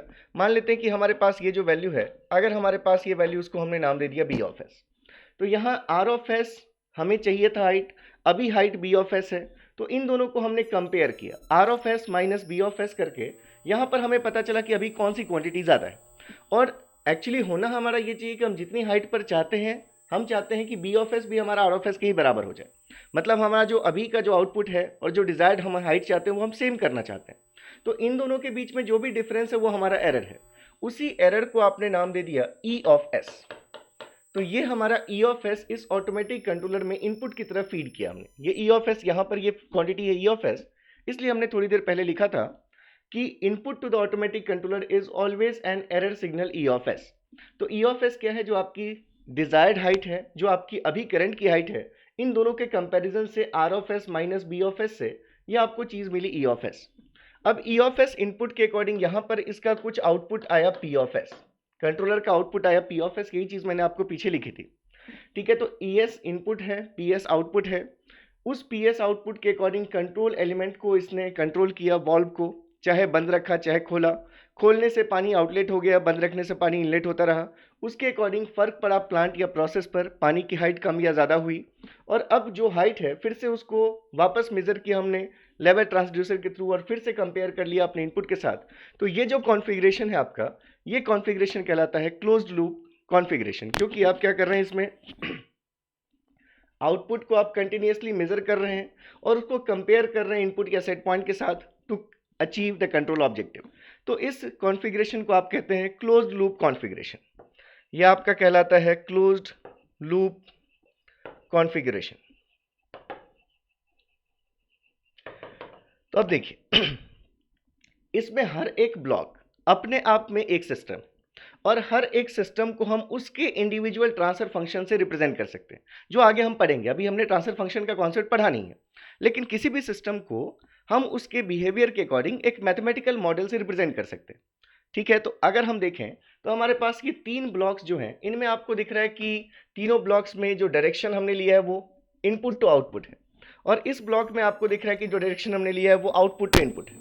ठीक है, तो ये जो तीनों ब्लॉक्स हैं, ओवरऑल ये जो आपको एक पाथ दिख रहा है, हम इस पाथ को नाम देते हैं फॉरवर्ड पाथ। ये जो इनपुट टू आउटपुट डायरेक्टेड आपको जो पाथ दिख रहा है, हम इस पूरे पाथ को कहते हैं, ये जो हमारे पास है, it is known as forward path. और ये जो हमारे पास है, इस पाथ को हम नाम देते हैं फीडबैक पाथ। Feedback path. ठीक है, तो अब हम आगे पढ़ेंगे कि हमारे पास अगर ऐसे डिफरेंट अलग अलग अगर ब्लॉक्स हैं, तो अगर ब्लॉक्स एक के बाद एक सीरीज में कनेक्टेड हैं, तो इन तीनों ब्लॉक्स का हम एक इक्विवेलेंट निकाल सकते हैं, और इन तीनों ब्लॉक्स की जगह हम सिर्फ एक ब्लॉक यूज कर सकते हैं। तो पूरे फॉरवर्ड पाथ में हमारे पास सिर्फ एक ब्लॉक होगा, ऐसे ही फीडबैक पाथ में हमारे पास सिर्फ एक ब्लॉक होगा। तब आप जिस मॉडल में पहुंचते हैं कंट्रोल सिस्टम की, उस कंट्रोल सिस्टम के फॉर्म को आप नाम देते हैं कंट्रोल कैनोनिकल फॉर्म या फिर माइनर फीडबैक लूप। तो अगर हम इसी को कन्वर्ट करें आगे, तो देखिए, अगर आपने कहा कि हमारे पास ये आर ऑफ एस है, इनपुट या सेट पॉइंट जिसको आपने कहा, यहाँ पर आपका एक कंपैरेटर था। अब यहाँ जो 3 ब्लॉक्स थे आपके, उन 3 ब्लॉक्स का अगर आपने इक्विवेलेंट लेकर एक ब्लॉक ले लिया, इस ब्लॉक को अगर हमने नाम दे दिया let's say ji of S. ठीक है, ये क्या आपका फॉरवर्ड पाथ में जितने भी ब्लॉक्स थे उन सब का इक्विवेलेंट, तो इसको हम फॉरवर्ड पाथ गेन भी कहते हैं, जी ऑफ एस। और एक आपके पास एलिमेंट है कहाँ पर, फीडबैक पाथ में। एक आपका ये एलिमेंट है किसमें, फीडबैक पाथ में। नॉर्मली इसको आप एच ऑफ एस से रिप्रेजेंट करते हैं। तो ये क्या कहलाता है, फीडबैक पाथ गेन। तो आपके पास क्या आ गया, ये जो हमारे पास बहुत सारे एलिमेंट्स थे, अब हमारे पास ये इस फॉर्म में हम अपने कंट्रोल सिस्टम को ले आए। ये प्लस, ये माइनस, ये हमारा बी ऑफ एस है, ये हमारा आर ऑफ एस है, ये हमारा ई ऑफ एस है, और ये हमारा सी ऑफ एस है। तो अब ये जो फॉर्म है हमारा, जिस फॉर्म में सिर्फ एक ही ब्लॉक हमारे फॉरवर्ड पाथ में है और एक ही ब्लॉक हमारे फीडबैक पाथ में है, तो इस फॉर्म को हम नाम देते हैं, हम इसको नाम देते हैं control canonical form. Control canonical form, या फिर इसी को आप और नाम देते हैं minor feedback loop. Minor feedback loop, इसी को आप नाम देते हैं माइनर फीडबैक लूप। तो माइनर फीडबैक लूप का मतलब जहां पर सिर्फ एक ब्लॉक फॉरवर्ड पाथ में, एक ब्लॉक फीडबैक पाथ में हो, तो ऐसे हम लूप कॉन्फ़िगरेशन को नाम देते हैं माइनर फीडबैक लूप। तो देखिए, हमने क्या किया, हमारे पास पहले एक लिक्विड लेवल सिस्टम था।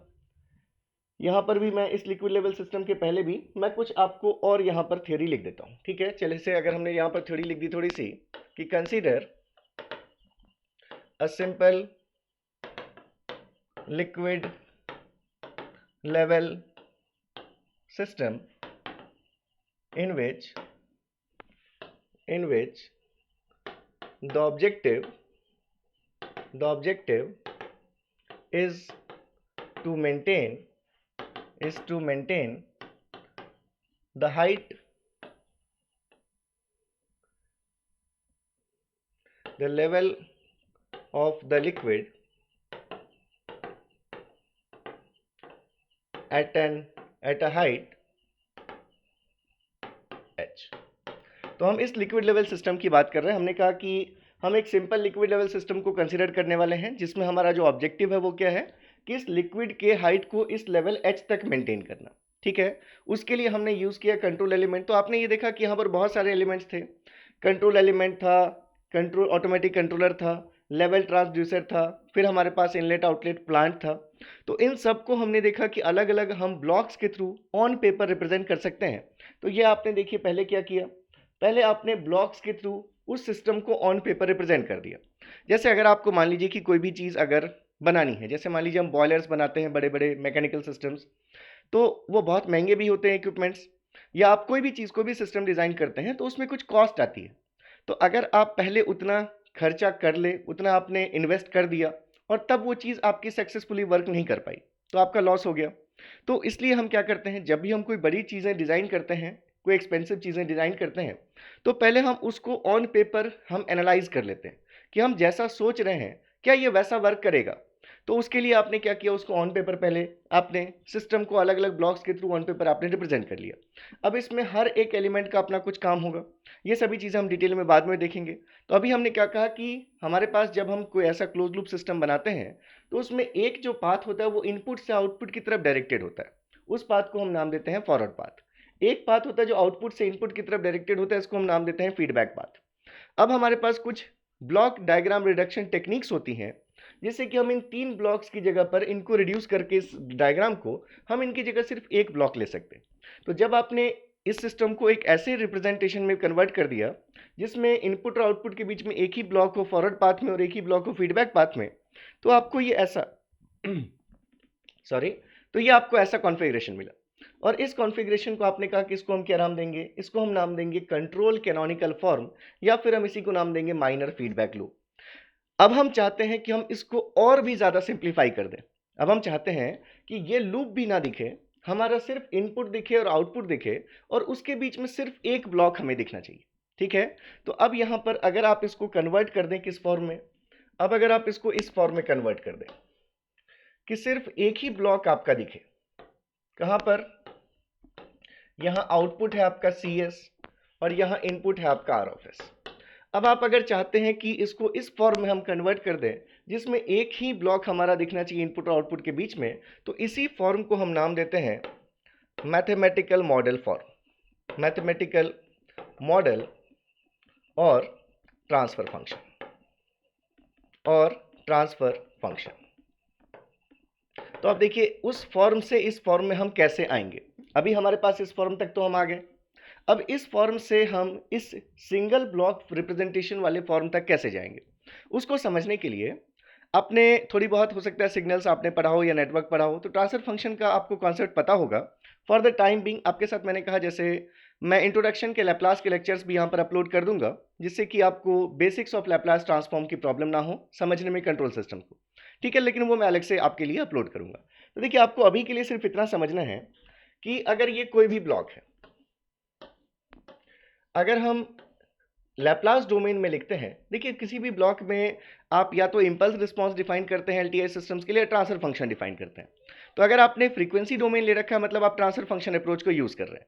तो अगर मान लीजिए आपके पास ये कोई भी ब्लॉक है, अगर हमने कहा कि इस ब्लॉक का अंदर इसके लिखा है P ऑफ S, यहाँ पर लिखा है T ऑफ S, यहाँ पर लिखा है F ऑफ S, कुछ भी लिखा हो, तो आपको हमेशा ये समझना है कि जब ये हमारे पास जो भी इनपुट का ट्रांसफॉर्म है, जब इस इनपुट के ट्रांसफॉर्म को इस ट्रांसफर फंक्शन से मल्टीप्लाई करेंगे तो हमें f ऑफ s मिलेगा। मतलब ये जो हमारा f ऑफ s है इसकी वैल्यू किसके बराबर होती है हमेशा, this t of s multiplied with p of s।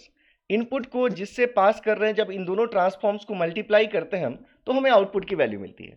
मतलब f ऑफ s को हम क्या लिख सकते हैं, t of s into p of s लिख सकते हैं। ठीक है, t of s into p of s लिख सकते हैं। तो अगर आपसे कोई t ऑफ s की वैल्यू पूछे तो क्या कह सकते थे आप t of s is equals to f of s upon p of s लिख सकते थे।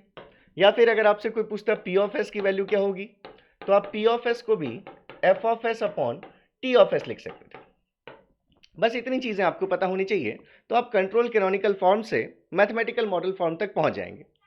मतलब सिर्फ क्या है, आप जिस ब्लॉक को क्रॉस करके जाते हैं तो ये जो आउटपुट आपको मिलता है वो कैसे मिलेगा, ये जो इनपुट का ट्रांसफॉर्म था और जिस ट्रांसफर फंक्शन को आपने क्रॉस किया है, इन दोनों के प्रोडक्ट से आपको ये f ऑफ s मिलता है। ये आपको पता भी होगा, टाइम डोमेन में यही चीज़ें कन्वॉल्व होती है। खैर अभी मैं डिस्कशन नहीं कर रहा हूँ। तो ts इंटू पी एस से आपको fs मिलेगा, तो आप p ऑफ s को fs अपॉन ts लिख सकते हैं, या ts को भी आप fs अपॉन ps लिख सकते हैं। इतनी चीज़ अगर आपको समझ में आ गई तो देखिए आप बहुत ईजिली इस फॉर्म से इस फॉर्म तक अब आप आ जाएंगे। अब यहाँ तक अगर हमें जाना है मैथमेटिकल मॉडल फॉर्म तक, तो ये देखिए यहाँ से हमें क्या दिख रहा है, ये जो r ऑफ s है ये प्लस साइन, और ये जो b ऑफ s है ये यहाँ पर माइनस साइन। मतलब e ऑफ s हमें कैसे मिल रहा है, जब r ऑफ s में से हम सब्ट्रैक्ट कर रहे हैं इस b ऑफ s को तो हमें e ऑफ s मिल रहा है। ठीक है ये चीज़, मतलब हम यहाँ पर क्या लिख सकते हैं, यहाँ पर हम लिख सकते हैं कि e of s is equals to what, r of s minus b of s। क्या इसमें किसी को कोई प्रॉब्लम है, देख लीजिए एक बार। e ऑफ s को हम क्या लिख सकते हैं, r of s minus b of s लिख सकते हैं। ठीक है ये चीज़, हमें क्या मिल जाएगा उससे, e ऑफ s मिल जाएगा। अब अगर हम देखें फिर से, तो e ऑफ s को हम क्या लिख सकते हैं, अब यहाँ पर अगर आप देखेंगे तो ES जब GS से पास करता है तो हमें क्या मिलता है, CS मिलता है। इसका मतलब इस CS की वैल्यू को हम क्या लिख सकते थे यहाँ पर, इसका मतलब कि हम CS को लिख सकते थे ES इंटू GS, ऐसा लिख सकते थे हम इस CS को, ठीक है ये चीज़। तो अब अगर आप यहाँ पर देखें तो हम ऐसा भी लिख सकते हैं, अब देखिए यहाँ पर अगर आपने लिखा है इसको, that is ES is equals to RS minus BS। अब ES को हम और क्या लिख सकते हैं, ये मैं एक बार फिर से यहाँ पर बना देता हूँ, डायग्राम यहाँ पर रहेगा तो आपको समझने में आसानी होगी। यह है आपका GS, यह है आपका HS, और यहाँ है आपका CS, यह है आपका ES, यहाँ पर है प्लस, ये है sign minus, it is R of S and it is B of S। यही था हमारे पास डायग्राम। तो देखिए अगर हम यहाँ पर लिख रहे हैं ES, तो ES को हम क्या लिख सकते हैं, अभी हमने कहा कि CS is equals to ES into GS। ES into GS अगर CS है तो क्या हम ES को CS अपॉन GS लिख सकते हैं, बिल्कुल लिख सकते हैं आप। तो इसको ES को आप क्या लिख सकते हैं, CS अपॉन GS लिख सकते हैं। देखिए यहाँ से भी वही चीज़ हमने बात की थी, अगर CS हमारा ES इंटू GS है तो ES को हम क्या लिख सकते हैं, CS अपॉन GS लिख सकते हैं। तो ये आपने क्या किया, आपने इस ES की जगह पर लिख लिया CS अपॉन GS, ठीक है, is equals to R of S को एज इट इज रख दीजिए माइनस, अब ये B ऑफ S कैसे मिलता है, जब ये C ऑफ S पास होता है H ऑफ S से, तो आपको ये C of S H of S से पास होकर दे रहा है B ऑफ S, मतलब B ऑफ S की वैल्यू किसके बराबर होगी, जो इनपुट आपने पास किया वो है CS, किससे पास किया वो है HS, मतलब BS की वैल्यू किसके बराबर हो जाएगी, CS इंटू HS के बराबर हो जाएगी। तो यहाँ पर आप लिख सकते हैं CS इंटू HS, ऐसा लिख सकते हैं आप। अब देखिए यहाँ पर अगर हम इस GS को मल्टीप्लाई कर दें दूसरी तरफ, तो CS इज इक्वल्स टू लिख सकते हैं आप GS into RS, RS into GS and minus CS into GS into HS, ऐसा लिख सकते हैं हम। हमने इस GS को इधर मल्टीप्लाई कर दिया। अब CS वाले दो टर्म्स आपको दिख रहे हैं, तो दोनों CS वाले टर्म्स को अगर हम एक साथ कर लें तो आप ऐसा लिख सकते हैं CS, और ये माइनस साइन है, इधर आएगा तो प्लस हो जाएगा, दोनों में CS है, दोनों में से CS अगर हम कॉमन कर लें तो यहाँ CS में से CS कॉमन कर लिया तो इसमें से बचा 1, ये माइनस साइन इधर आएगा तो ले लिया आपने प्लस, CS आप कॉमन ले चुके हैं तो क्या बच गया आपके पास बच गया GS HS is equals to, यहां पर क्या बचा आपके पास, R of S into G of S। तो देखिए आपको क्या चाहिए, आपको चाहिए मैथमेटिकल मॉडल फॉर्म, मतलब आप चाहते हैं कि RS और CS के बीच में एक ही ब्लॉक हो, उसकी वैल्यू आपको चाहिए। तो ये जो भी वैल्यू होगी ये किसकी वैल्यू होगी, अगर मान लीजिए आप इसको TS कहते हैं, अगर आप इसको TS नाम दे दें तो ये TS किसकी वैल्यू है, CS अपॉन RS की वैल्यू है ये, तो TS ये CS अपॉन RS ही तो है, तभी तो आप कहेंगे कि CS की वैल्यू किसके बराबर होगी, RS इंटू TS के बराबर होगी। तो मतलब अगर आपको इस बीच का ब्लॉक चाहिए तो आपको बीच का ब्लॉक क्या चाहिए, इन दोनों का रेशियो चाहिए, CS अपॉन RS का आपको रेशियो निकालना है। तो CS अपॉन RS का आपको रेशियो चाहिए था, तो ये देखिए आपके पास ये जो एक्सप्रेशन आया, इस एक्सप्रेशन से आपको मिल जाएगा क्या, CS अपॉन RS का रेशियो। तो यहाँ से आप अगर देखेंगे तो आप लिख सकते हैं therefore CS upon RS is equals to, ये RS इधर लिया है तो आपके पास क्या वैल्यू बची, GS upon 1 plus GS HS। तो ये जो आपके पास मिला है इट इज मैथमेटिकल मॉडल और transfer function of a closed loop control system. ये क्या कहलाता है, it is transfer function of closed loop control system. मतलब अब हम इस ब्लॉक में क्या लिख सकते हैं, RS और CS के बीच का ये जो ब्लॉक आया हमारे पास, इस ब्लॉक को हम क्या लिख सकते हैं, GS upon 1 plus GS HS। ध्यान क्या रखना आपको, ये जो आपने प्लस साइन लिया है ये इसलिए आया प्लस साइन क्योंकि यहाँ माइनस साइन था। अगर ये माइनस साइन था RS माइनस BS, तो ये माइनस दूसरी तरफ जब आया तो यहाँ पर प्लस हो गया। इसका मतलब ये नेगेटिव फीडबैक का केस है, जो फीडबैक आप कर रहे हैं वो नेगेटिव फीडबैक आप यहाँ पर कर रहे हैं। तो अगर ये नेगेटिव फीडबैक का केस होगा तो यहाँ पर साइन प्लस आएगा 1 प्लस GS HS। अगर ये पॉजिटिव आपको दिखेगा, जब अगर ये पॉजिटिव दिखे साइन, तो उस केस में ये बीच का साइन क्या हो जाएगा, नेगेटिव हो जाएगा।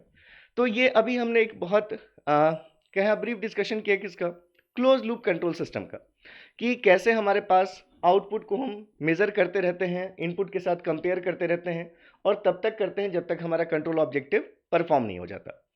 तो ये हमारा क्लोज लूप कंट्रोल सिस्टम है। और हमने कहा कि लूप कॉन्फ़िगरेशन के बेसिस पर हम दो टाइप के कंट्रोल सिस्टम्स डिफाइन करते हैं, क्लोज लूप और एक ओपन लूप। तो अगर अब हम बात करें ओपन लूप कंट्रोल सिस्टम की, तो इस लेक्चर में यहाँ तक मैं डिस्कस एटलीस्ट कर लेता हूँ। तो नेक्स्ट अगर आप देखेंगे, that is open loop control systems, open loop control system. तो जो आपके क्लोज लूप कंट्रोल सिस्टम जो है आपका, जब आप उसमें फीडबैक को इनपुट से डिस्कनेक्ट कर देते हैं, तब जो रिजल्टिंग सिस्टम आपके पास बचता है, उसी सिस्टम को आप कहते हैं close loop open loop control system. तो अगर आप लिखें तो यहां पर आप लिख सकते हैं कि when if feedback is disconnected from the input, then the resulting closed loop control system represents an open loop control system।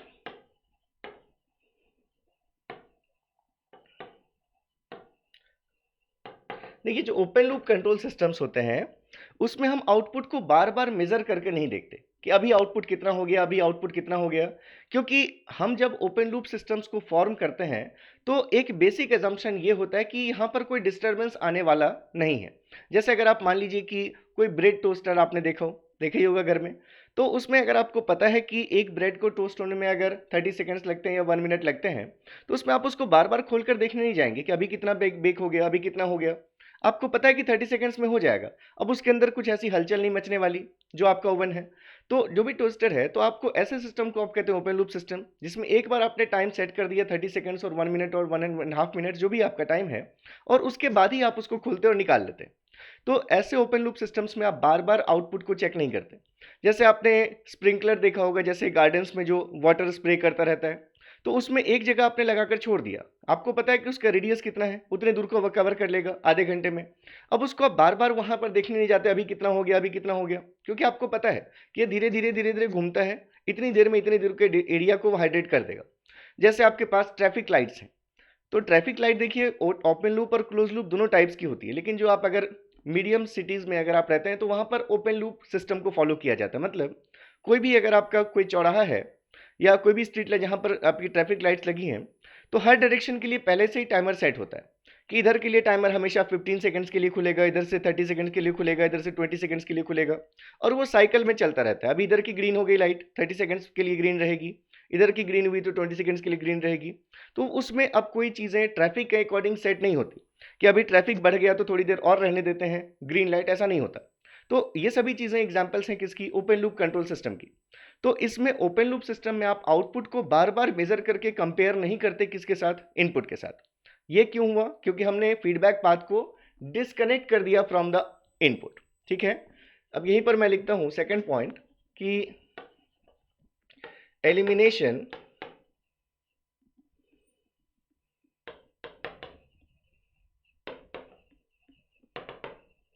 Of feedback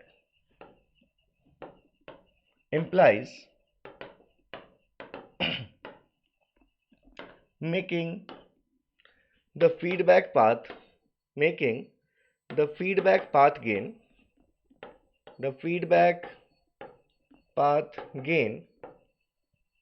equals to unity। मतलब जो आप फीडबैक को डिस्कनेक्ट करते हैं उसका क्या इफेक्ट होता है, तो फीडबैक को डिस्कनेक्ट करते ही इसका मतलब है कि जो feedback path gain H of S जो था, उस एच ऑफ एस की वैल्यू कितनी कर दी आपने, 1 हो गई। Feedback path gain that is H of S is equals to 1। अगर आपने डिस्कनेक्ट कर दिया इसका मतलब एच ऑफ एस की वैल्यू कितनी हो गई, 1 हो गई। तो अगर आप देखें, और एक चीज़ और भी है कि जो ओपन लूप कंट्रोल सिस्टम्स होते हैं वो ज़्यादा स्टेबल कंट्रोल सिस्टम माने जाते हैं किसके कंपैरिजन में, क्लोज लूप से। क्योंकि जैसे मैंने आपको टोस्टर का एग्जांपल दिया कि ऐसा नहीं होगा कि 30 सेकंड्स का अगर टाइम आपको पता है टोस्ट होने का तो 20 सेकंड में ब्रेड जल के एकदम खाक हो जाए, ऐसा नहीं होगा, क्योंकि उसके अंदर ऐसा कोई वो आपने स्टेबलाइजर बाहर लगा रखा है कि उसको उतना ही वोल्टेज जा रहा है कंटिन्यूसली, तो वो आपका, इसलिए जो ओपन लूप सिस्टम्स होते हैं वो कंपैरेटिवली मोर स्टेबल होते हैं with respect to close loop control system. यहाँ पर हम किसी बार बार किसी डिस्टर्बेंस नहीं आ रहा वहाँ ओपन लूप सिस्टम्स में। तो ये सभी चीज़ें हैं। तो यहाँ पर अगर मैं आपको डायग्राम के थ्रू दिखाऊं तो देखिए आपके पास ऐसा था क्लोज लूप सिस्टम, यहाँ पर था आपका आर ऑफ एस, ये साइन था प्लस, ये साइन था माइनस, ये आपके पास ब्लॉक था जी ऑफ एस, ये ब्लॉक था आपका जी ऑफ एस, यहाँ पर था आपके पास ई ऑफ एस, ठीक है, और यहाँ पर था आपके पास सी ऑफ एस। अब ये जो हमारे पास यहाँ पर सी ऑफ एस को हम इस एच ऑफ एस से पास कर रहे थे, एच ऑफ एस से हम पास कर रहे थे और उसके बाद हम इसमें कनेक्ट कर रहे थे, लेकिन अब हमने क्या किया, उस कनेक्शन को हमने हटा दिया, उस कनेक्शन को हमने हटा दिया। अब अगर आपने उस कनेक्शन को हटा दिया तो हमने क्या कहा कि एच ऑफ एस की वैल्यू कितनी हो गई, 1 हो गई। एच ऑफ एस अगर 1 हो गया तो ये हमारे पास यहाँ पर क्या मिल रहा था, बी ऑफ एस मिल रहा था। क्या मिल रहा था हमें, बी ऑफ एस। तो बी ऑफ एस की वैल्यू किसके बराबर थी, c of s into H s के बराबर थी। ये हमने देखा कि सी ऑफ एस अगर एच ऑफ एस से पास करेगा तो बी ऑफ एस मिलेगा, तो बी ऑफ एस की वैल्यू किसके बराबर हो गई, c s into H s के बराबर हो गई। अब अगर एच एस 1 हो गया तो बी एस की वैल्यू किसके बराबर हो गई, सी एस इंटू 1, मतलब ये हमारे सी एस के बराबर हो गई। अब ये जो ई ऑफ एस था, ये ई ऑफ एस किसके बराबर था, R S minus B S, तो आपको ई एस मिलता था। अब जो आप सब्ट्रैक्ट करते थे वो बी एस तो हटा दिया आपने इसमें से, इसका मतलब आर एस में से कुछ सब्ट्रैक्ट नहीं हो रहा, इसका मतलब ई एस अब किसके बराबर है, ई एस अब आपका आर एस के बराबर है, ठीक है। तो ये आपका है, ये जो फॉर्म आपको दिख रहा है इस फॉर्म को आप नाम देते हैं ओपन लूप कंट्रोल सिस्टम। इसको आप ऐसे भी शो कर सकते थे कि आपने आर ऑफ एस लिया, ये यहां पर आपके पास क्या है, जी ऑफ एस है, क्योंकि आप देख रहे हैं कि आर ऑफ एस और ई ऑफ एस सेम है, तो जी एस में हम डायरेक्टली क्या अप्लाई कर रहे हैं, आर एस अप्लाई कर रहे हैं, ठीक है। यहां पर इसके बाद फिर आप यहां पर लिखते एच एस, जिस एच एस की वैल्यू कितनी है, 1 है, ठीक है, और यहां पर फिर आपको क्या मिलता, सी एस मिलता। तो ये सी एस ही बी एस है, ये आर एस ही ई एस है। तो इसलिए जब आप ओपन लूप कंट्रोल सिस्टम लेते हैं नॉर्मली, और ये क्योंकि एच एस 1 है, जब कोई दो ब्लॉक सीरीज में होते तो आप आगे पढ़ेंगे कि इनके हम ट्रांसफर फंक्शंस को मल्टीप्लाई कर सकते हैं। तो इसको हम जी एस लिखें या G S into H S लिखें, एक ही चीज़ है, क्योंकि H S equals to 1 in case of open loop control system. तो अब यहाँ पर आपको और कैसे शो कर सकते हैं इसको आप, तो इनपुट और आउटपुट के बीच में एक ही ब्लॉक है अब आपका, और वो ब्लॉक है जी एस या फिर आप कहें जी एस एच एस, जहाँ पर एच एस इक्वल्स टू 1 है। ये ध्यान रखना हमेशा, एच एस इक्वल्स टू क्या हमारा यहाँ पर 1, तो ये आर एस और ये है आपका सी एस। तो अब ये जो चीज़ है आपके पास, इसको आप क्या कहेंगे, इट इज़ ट्रांसफर फंक्शन या mathematical model of open loop control system. तो इसलिए ये हमारा क्या है, ये मैथमेटिकल मॉडल फॉर्म है किसके केस में, ओपन लूप कंट्रोल सिस्टम के केस में। It is transfer function of open loop control system. Transfer function मतलब आउटपुट और इनपुट के बीच का जो ब्लॉक है, तो जी एस या जी एस एच एस, इसको आप क्या कहते हैं, ओपन लूप कंट्रोल सिस्टम का transfer function. Open loop system है, इसका मतलब एच ऑफ एस की वैल्यू कितनी हो गई है, 1 हो गई है। तो ये देखिए, मुझे लगता है कि आज हमारा पहला लेक्चर है तो हमें यहीं तक रहने देना चाहिए। तो आज देखिए, मैंने आपसे एक बहुत शॉर्ट डिस्कशन किया किसका, ओवरव्यू का, सिलेबस ओवरव्यू, हम क्या क्या चीज़ें देखने वाले हैं, किस टाइप से देखने वाले हैं। फिर उसके बाद मैंने आपको यहाँ पर थोड़ा सा इंट्रोडक्शन दिया फीडबैक और विदाउट फीडबैक सिस्टम्स, मतलब क्लोज लूप और ओपन लूप सिस्टम्स का, सिस्टम के ट्रांसफर फंक्शन क्या होते हैं। तो अब हमारा जो नेक्स्ट टॉपिक होगा, जो हम कल अपना टॉपिक लेंगे, that will be concept of transfer function. Next will be what, next will be concept of transfer function, then will be discussing. अब यहीं पर देखिए, जब हम कॉन्सेप्ट और ट्रांसफर फंक्शन देखेंगे तो हम इलेक्ट्रिकल नेटवर्क के मैथमेटिकल मॉडल्स देखेंगे, तो वहां पर हम सिंगल पोर्ट नेटवर्क और 2 पोर्ट नेटवर्क के ट्रांसफर फंक्शंस की बात करेंगे। तो नेक्स्ट लेक्चर में ही मैं आपसे कंपेंसेटर्स की भी बात करूंगा, ठीक है, जो आप आगे जाकर पढ़ने वाले हैं, कंपेंसेटर्स एंड कंट्रोलर्स। तो कंपेंसेटर्स की लीड कंपेंसेटर या लैग कंपेंसेटर, उसकी बात मैं आपसे नेक्स्ट लेक्चर में ही करने वाला हूं, तो बिल्कुल मिस मत कीजिएगा लेक्चर को, क्योंकि compensators are nothing but 2 port electrical networks. तो 2 पोर्ट इलेक्ट्रिकल नेटवर्क के लिए हम ट्रांसफर फंक्शन का जब एग्जांपल लेंगे तो उसमें हम कंपेंसेटर को डिस्कस कर लेंगे। तो यहाँ पर हमारा कॉन्सेप्ट ऑफ ट्रांसफर फंक्शन होगा, मैथमेटिकल मॉडल होगा किसके लिए, पहले mathematical models for single port single port and two port networks. तो यहीं पर मैं डिस्कस करूंगा कंपेंसेटर्स, ठीक है। और इसके बाद फिर हमारा जो नेक्स्ट टॉपिक होगा उसमें हम डिस्कस करेंगे mathematical models for mechanical systems की, जिसमें मैं आपके साथ mass spring damper systems discuss करूंगा, ठीक है। तो इस सेशन को आज मैं यहीं पर एंड करूंगा। आपको करना इतना है, पैडवॉक ऐप अगर आपने डाउनलोड नहीं किया है तो सिंपली गूगल प्ले स्टोर पे जाइए और पैडवॉक नाम से सर्च कीजिएगा, आपको ऐप मिल जाएगा। वैसे भी डिस्क्रिप्शन में मैं सारी लिंक्स आपको दे दूंगा। और इसके साथ मैंने आपको बताया कि पैडवॉक ने लीस्ट प्राइस में आपके लिए GATE courses, PSUs, cracker, crash course, इसके साथ इंडिविजुअल सब्जेक्ट्स में signals and systems, CSIR, UGC NET के एग्जाम्स की प्रिपरेशन के लिए क्रैश कोर्स, ये सभी मोस्ट अफोर्डेबल प्राइस में आपके लिए लॉन्च कर दिए और सभी सर्टिफाइड कोर्सेज हैं जिसमें आपको गारंटी दी जाती है कि आप अच्छा परफॉर्म करें। तो उसके लिए आपको टेस्ट भी देते रहना पड़ेगा। तो अगर आपने विजिट नहीं किया है तो पैडवॉक स्टोर विजिट कर लीजिए, padwalk.com विजिट कर लीजिए वेबसाइट, वहाँ पर आपको सारी इन्फॉर्मेशन मिल जाएंगी। और टेलीग्राम का भी लिंक आपको डिस्क्रिप्शन में मिल जाएगा, तो वहाँ से टेलीग्राम ग्रुप आप जरूर ज्वाइन कर लीजिएगा। मैं ये PDF जो भी क्लास नोट्स की PDFs होंगी डेली वहाँ पर शेयर किया करूँगा। और जैसा भी आपको लगा हो कंट्रोल सिस्टम, क्योंकि अभी हमारे इस चैनल को आपके सपोर्ट की ज़रूरत है, तो आप कमेंट सेक्शन में अपना सपोर्ट शो कीजिएगा और मिलते रहेंगे हम। कोशिश करूंगा मैं आपको डेली कंट्रोल्स के लेक्चर मिले, लेकिन क्योंकि हमें पैरेलली 2-3 सब्जेक्ट्स यहाँ पर रन करने हैं यूट्यूब के लिए, तो हो सकता है किसी दिन कंट्रोल का नहीं मिले तो उस दिन आपको सिग्नल्स का मिल जाएगा या मैथ्स का मिल जाएगा। तो अपने फ्रेंड्स के साथ शेयर भी कीजिएगा और चैनल को सब्सक्राइब नहीं किया है तो अभी पहले चैनल को सब्सक्राइब कर लीजिएगा।